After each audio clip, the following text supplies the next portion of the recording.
Fans de Ludo, bienvenue au Renard Ludique. Allez, installez-vous confortablement, c'est Jolan, et aujourd'hui on va parler de Raora. Alors ici on sera sur un jeu de board building, ça sera pour 2 à 5 joueurs, et on sera sur des parties d'environ 45 minutes. Dans Raora, on vous a confié un monde qu'on va dire en pleine désolation, et que vous allez devoir faire renaître grâce à vos pouvoirs divins. Vous allez ainsi façonner les différentes terres en faisant réapparaître les sources d'eau, la végétation et les animaux, et sans oublier les entités divines qui vous aideront dans votre tâche. Allez, voyons comment préparer la renaissance du monde. Alors, on va commencer par placer le plateau central avec toutes les entités divines autour. Vous allez récupérer un plateau personnel et vous allez placer entre chaque joueur un plateau satellite.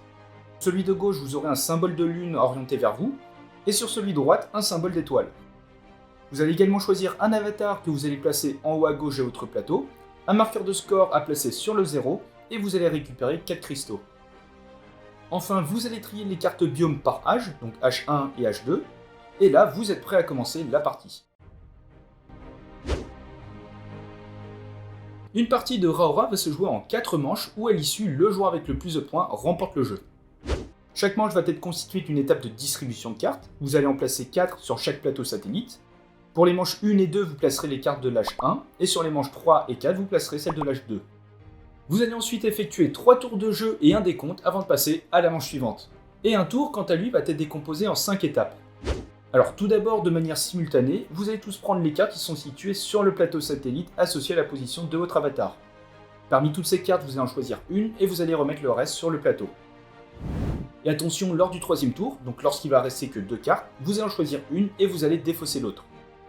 Ensuite, en commençant par le joueur avec le plus de points de victoire puis dans le sens horaire, vous allez soit placer votre carte, soit la défausser.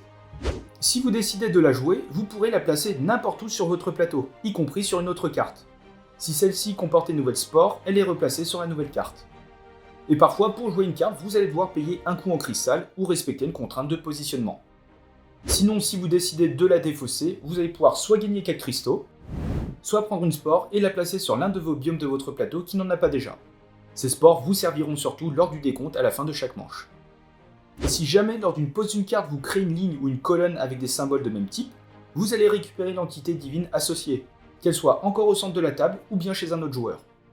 Tant qu'un autre joueur ne réclame pas cette divinité, vous allez la garder, même si vous cassez votre combinaison de 3 symboles. Et bien sûr, si vous créez une ligne ou une colonne de 3 mêmes symboles et que vous avez déjà l'entité, rien ne se passe. Et vous allez continuer avec une phase d'activation. Alors dans l'ordre de votre choix, vous pourrez activer vos biomes se trouvant soit dans la ligne, soit dans la colonne de votre avatar, et vous allez pouvoir activer vos entités divines que vous aurez récupérées ce tour-ci. Ainsi, avec les tuiles, vous allez soit pouvoir gagner des cristaux, gagner des points d'énergie, donc des points de victoire, gagner des points en fonction du nombre d'un type de symbole donné, ou dépenser des cristaux pour soit gagner des points, soit poser une spore. Et concernant les entités divines, vous pourrez gagner des cristaux, des points d'énergie, gagner des points par symbole de votre choix présent sur votre plateau, ou encore gagner 2 sources d'eau de façon permanente tant que cette entité divine est en votre possession. On va voir à quoi sert l'eau juste un peu plus tard.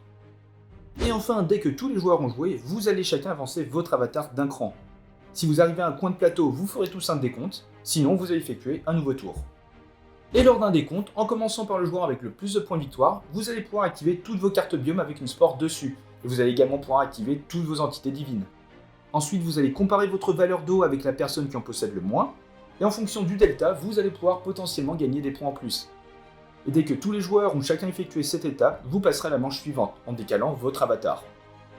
Et si c'était la 4e, le joueur avec le plus de points remporte la partie.